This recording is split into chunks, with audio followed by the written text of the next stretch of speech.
Hello there. Thanks for joining. My name is Joe Lenz with Century 21 Discovery, and today we are reporting live from the Fullerton Towers on Harbor Boulevard, our location, which we just moved in here about 8 months ago, Suite 225 in the 1440 building.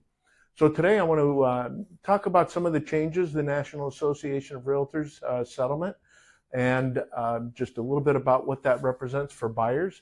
And the first thing is working with a buyer's agent, myth versus reality. And I think this particular series or session, I would say, is really generated towards buyers and what the buyer needs to be thinking about as they're working with their realtor.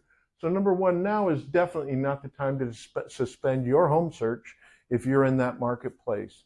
Number two, what has changed? What's really changed in the home buying process? Nothing's changed yet, but it will be changing here in the next 60, 90 days.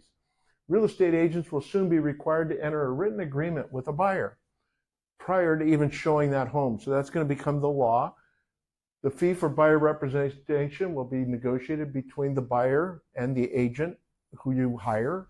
And in some cases, that fee would be added to your purchase price. And in most cases, will be due at the successful close of escrow. So it shouldn't be due up front. None of those fees should be part of that process, but usually at the end of escrow is when that happens. So a lot of people have the question, can they represent themselves? Well, technically, yes, you can. Is it advised? Not really. And here's why. Remember that you're going to be negotiating with a listing broker who has that relationship and a contract with the seller to bring them the highest and best possible price at the best possible terms. So there's kind of like an automatic conflict going on right there. Working with a buyer's agent, with your own agent, can save you money, time, and frustration, just to name a few. So what if I'm not happy with your agent? What if there's a problem there? Well, not to worry.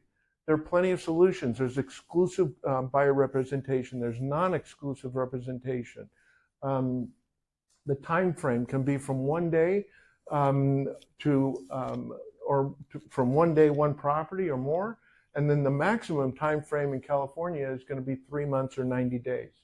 Treat the initial discussion with that real estate agent as a job interview, because you're interviewing them for a job, and are they going to be able to do that for you?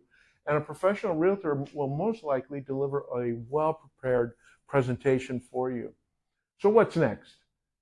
Ask lots of questions of your realtor. Just be open, notorious, lots of questions. Make sure that you know the answers to what you're trying to get into. Make it a journey. They are or likely will be working for you. So this is in the beginning step. And then rumor has it that the new agreements will be available in mid-July and become law in August. So that's kind of where this thing is heading right now. I want to give you a heads up on that. Again, buyers who are ready should move ahead in the process of buying a home. Now's a great time to be buying a home, and we'll be covering that in more detail in next week's series when we talk about the marketplace and what's going on again there, like we did a couple of weeks ago. These upcoming changes shouldn't be dictating your decision. Leave your decision to buying to life events, desire, and your own personal needs. That's really what buying a home is all about anyway, isn't it? So with that, I just want to say thank you. If you have questions, call Century 21 Discovery, 626-2000. My name is Joe Lenz. Thanks for joining us today. Charge on.